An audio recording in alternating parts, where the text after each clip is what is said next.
I'm wondering how you see the arc of liberal media bias from Clinton to Trump, and that's obviously a PhD thesis topic. But is it worse now than it was back when Clinton was president? Has it gotten worse? And what accounts for the degree to which, even in the age of transparency, most of our major news organizations can be so biased? Well, I think it's gotten worse, Mark. I'm sorry to say. And part of it is I think that people get into journalism for differing reasons. And when I was coming along, people got into journalism.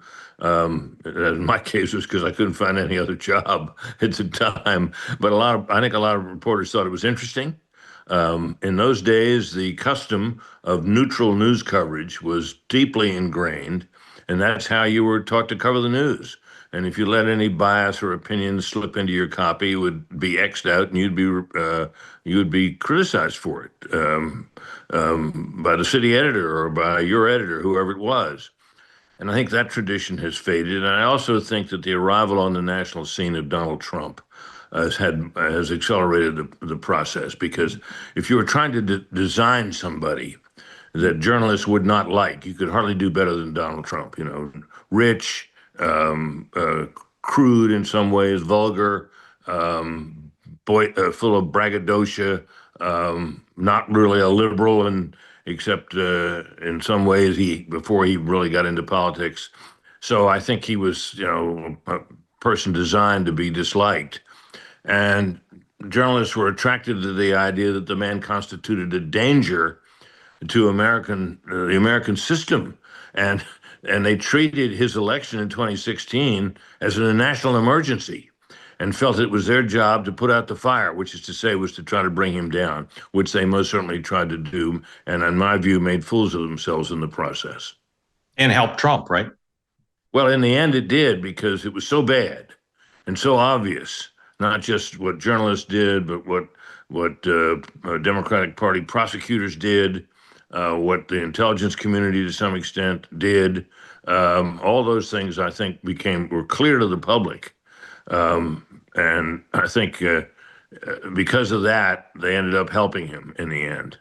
There's a story today that NBCnews.com ran, and it says Chairman Comer, who's leading the investigation into Joe Biden's use of the auto pen for pardons and other things, that Chairman Comer often signs letters as part of the investigation using an auto pen. It couldn't be more different, right? It's not about pardons and the question of who's signing them. And he's not signing subpoenas with the auto pen. He's just signing letters. No serious person could think that was a news story. And yet NBC wrote it up as if it was a gotcha hypocrisy thing. So here's the question. Here's the question I'd ask you, which I engaged on Twitter with folks today. Do people at NBC know that is a phony story, but they write it on purpose? Or are they so deluded that they think it's a real story? Well, I'm afraid I think it's the latter, Mark. I mean, as young journalists coming along and they hear the story about auto pen being used by Mr. Biden, and therefore, anybody using the auto pen becomes a kind of an equivalent in their mind and imagination. And the next thing you know, you got stories written about it when it's perfectly clear, or should be, that nobody is talking about Mr. Biden's use of the auto pen for letters and other routine things.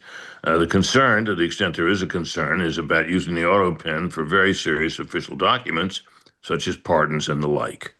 Where he may not have been the signer, right? The decider. Yeah, that's right, and that's the concern.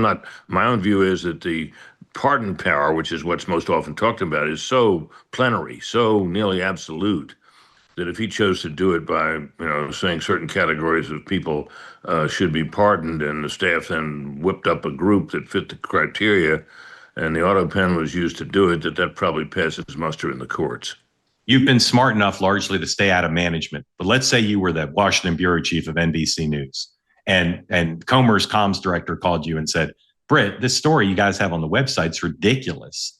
And you looked at it and you said, "Yeah, it's ridiculous." What would you do then?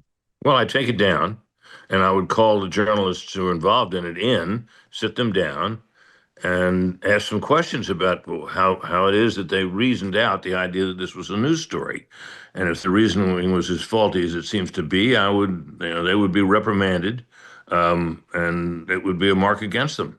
Okay. And then what if the head of Comcast called you and said, "Brit, great job. You're absolutely right. We need to routinize this from not happening. We need to fix it. I don't want NBC News to be a liberally biased place. What would you do then? What would be the structural reforms you could possibly make, if any, or is it impossible to fix it?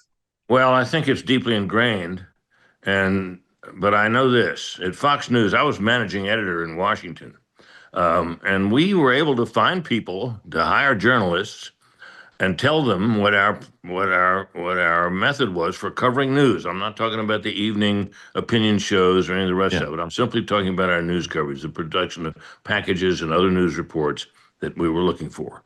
And I talked about the kinds of stories we were looking for, and I talked about about neutrality in news coverage. And it used to be so customary, Mark, as I'm sure you know, that it wasn't hard to teach back in the day, and it shouldn't be hard to teach now.